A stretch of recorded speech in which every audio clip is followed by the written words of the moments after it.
Photoshop has a lot of really great things you can do, as do many image editors, but it's easy to overdo your adjustments and make it look kind of unrealistic. For example, we could bring up some curves and say we want to just adjust the contrast of this photo.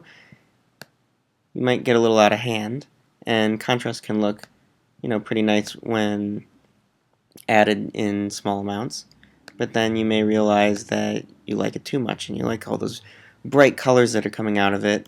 And later you'll come back and look at the photo and think, whoa, I overdid it. But you made these adjustments and you can't really go back. So we're going to take a look at how you can adjust your images without the risk of over photoshopping them. Or at least, if you do, dial it back so there's not so much of a problem. First things first, the easiest thing to do in any image editor is to just go ahead and make your adjustments on a duplicate layer. In Photoshop, you can hit Control or Command J to just duplicate the layer you already have selected. Alternatively, you can select all, which is Command or Control A in most applications, and then copy and paste a new layer. Now we have two, we don't need both, so I'm just going to merge those two together. Then you can go ahead, make any adjustments you want. You can make those crazy contrast adjustments. You can even adjust the color a little bit because you want it to be a tiny bit greener or something, whatever you want, and say, okay, that's what I want. But then you realize, oh, that went kind of far from the original image. You made those changes. Just go ahead and dial back the opacity on the layer that you adjusted. So you can start from 0 and work your way up until the effect looks more realistically applied instead of what it was. So let's say 55% is where you want it to be.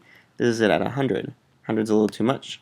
55, a lot better. So that way you can make your effects destructively to this other layer and then dial them back to a point where you want if you find that you've gone too far. Alternatively, Photoshop offers a special little feature called Adjustment Layer. Other image editors have this as well, but you can go to the Layer menu, choose Adjustment Layer, and do any of these adjustments as you like. Curves is one example, but there are plenty more.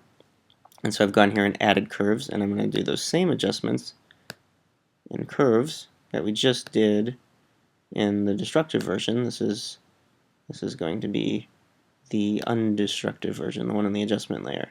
And we went too far again, but you can turn it on and off if you decide you don't like the effect anymore.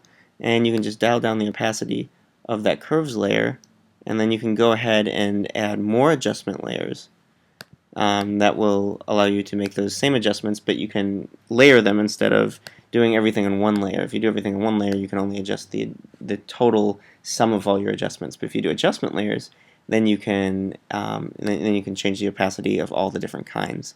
So here we could add where'd color balance go? Add a color balance one, and say we want to magenta this photo up a little bit. It's a little too magenta, so we can dial down the opacity of that. But we can also see what that color adjustment looks like on the original photo by just hiding the curves layer that we did. So you can layer a bunch of adjustments like that. That's what they're really best suited for. So those are a couple tricks to scale back. One other thing that you might want to keep in mind is when you're making adjustments to, say, touch up the face or whatever. Let's say you don't like that little dot there on his face. I mean, this photo is a stock photo, so it's pretty good to go. Or you want to lighten his lips up or something. You can use, if you're using the burn and the dodge tool to do that, in this case the dodge tool to lighten them up. You'll notice you have this, first, well, I'm going to make this a little bit smaller. You have this exposure setting here, and that's set to 13% instead of 100%, because if it was 100%, it would look like that if you're enhancing the midtones. So what you can do is just lower that quite a bit. I'm going to put it at 10. Make this brush still a little bit smaller. So then you can go on and slowly lighten up, and then you can realize, you can layer that by doing multiple strokes, so you don't rush through the process of editing, because you don't want to go too far. And this way you can take your time and do the little adjustments that you want. Obviously this is not an adjustment you would actually realistically make, because the photo's fine, but if you wanted to, then that way you can layer these adjustments as you paint along with the brush. Now it's not always called exposure, sometimes it's called opacity or flow. And on the eraser it's opacity, and flow will not, you don't want to adjust that. But you look for it always up here in the settings bar in Photoshop, and that will allow you to make your brushes a little bit more intense so you can layer those effects and it will all happen more slowly, so you don't rush through the photo editing process and put a bunch of crazy effects that you wish you didn't have. So those are a few ways to avoid over photoshopping your photos. Happy editing!